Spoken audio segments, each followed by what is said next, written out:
I suspected my roommate was stealing. Update, she was running a pawn shop operation. I 24F never expected that moving in with a coworker I barely knew would unravel into one of the strangest and most stressful situations of my life. I took the room because rent was ridiculously cheap, and she seemed normal enough during the interview. The first few weeks were fine, but then little things started disappearing. At first it was small items I could easily replace: a phone charger, a nice pair of scissors, a jacket I planned to donate anyway. I blamed myself for misplacing things because nothing she did suggested she would steal from me. But then I realized things were vanishing from places I never touched. A bottle of perfume I kept in a box under my bed. A pair of earrings I only wore on special occasions. A kitchen appliance I used every single morning. Whenever I asked if she had seen something, she gave me this airy, innocent voice, always overly sweet, insisting she had no idea where anything could have gone. I tried to shrug it off, but deep down I knew something was wrong. One night I came home early and heard her walking around my room. My door was open, and she was standing next to my closet holding a sweater I thought I had lost. She jumped when she saw me and immediately said she was borrowing it because hers was in the wash. I stared at her because it was a sweater she had never seen me wear and one I kept folded on the top shelf behind other clothes. She got defensive, shoved it into my hands, and said I was overreacting because roommates share things. That night I sat in my room wondering how many things she had taken that I never noticed. I started paying attention more closely, and it was like everything clicked into place. Anything small enough to take without obvious notice disappeared. Meanwhile, she always had new random things, accessories, gadgets, a different jacket every week, even though she constantly complained about being broke. What finally pushed me over the edge was when I noticed my grandmother's necklace missing.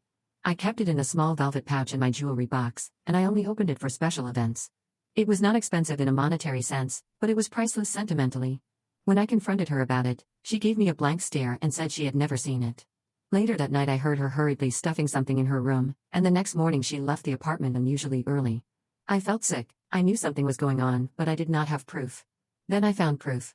While she was at work one afternoon, I went looking for my missing items in the common areas. Nothing. But when I walked past her room, I noticed her drawer slightly open. Inside, on top of her clothes, were pawn shop receipts. Dozens. Some recent, some dated back months. My hands shook as I sifted through them and found my grandmother's necklace listed as one of the items. Another receipt listed my missing appliance. Another had my earrings. She had been selling my belongings, and clearly other people's too, for months. There were receipts for items I did not own. Tools. Electronics. Jewelry. It was like she had a full side hustle built on quietly stripping the apartment, and probably friends and coworkers, of anything she could carry. I confronted her that night. She walked in, saw the receipts laid out on the table, and instantly started screaming that I had invaded her privacy. She said none of it was mine, that I was misinterpreting everything. When I showed her the necklace listed on the receipt, she snapped and admitted she sold it because she needed the money more than I needed sentimental junk. She said I could go buy another one, and I should be grateful she only took stuff I wasn't using. I threatened to call the police.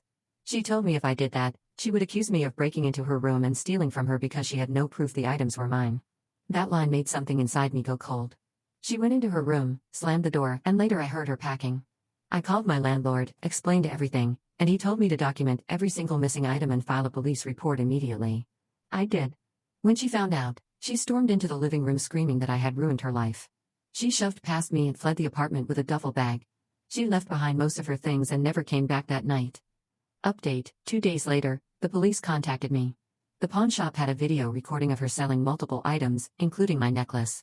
They confirmed the receipts matched their database and that she had been pawning things weekly. The police found out she had been selling stolen items from her job as well, small electronics she could slip into her bag. That habit she was funding? It was not alcohol or drugs like I feared. It was compulsive gambling, something she had hidden completely. She had racked up thousands in debt and was pawning anything she could get her hands on. When the police reached her, she denied everything until they showed her the recordings. She broke down and confessed.